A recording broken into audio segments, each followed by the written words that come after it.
Vaksinasi COVID-19 bagi ibu hamil juga terus digencarkan untuk melindungi ibu hamil dari penularan COVID-19. Namun vaksinasi untuk ibu hamil juga terkendala, salah satunya informasi dan edukasi. Kepala Dinas Kesehatan Provinsi Bali, Dr. Ketut Suarjaya mengatakan vaksinasi COVID-19 khusus untuk ibu hamil juga terus digencarkan di Provinsi Bali. Ibu hamil patut mendapat perhatian khusus dan ikut divaksinasi untuk mencegah penularan COVID-19.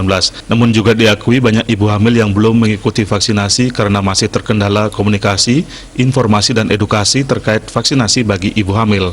Terkait dengan hal tersebut, pihaknya terus menggencarkan upaya edukasi kepada ibu hamil agar capaian vaksinasi bagi ibu hamil terus meningkat. Pihaknya telah menyiapkan vaksin Sinovac dan Moderna khusus bagi ibu hamil dengan jumlah yang cukup.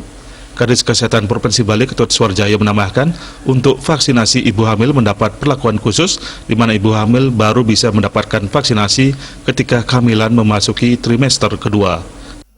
Ibu hamil setahun ada 67.000 dalam setahun ya. Tapi yang boleh divaksin kan baru pada dia trimester kedua, artinya umur kehamilan 4 bulan ya, atau 13 minggu baru boleh dia divaksin.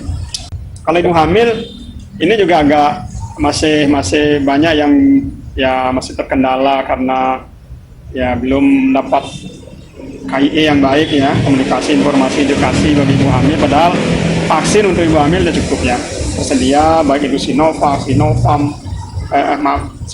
Moderna ya, itu kita siapkan vaksinnya.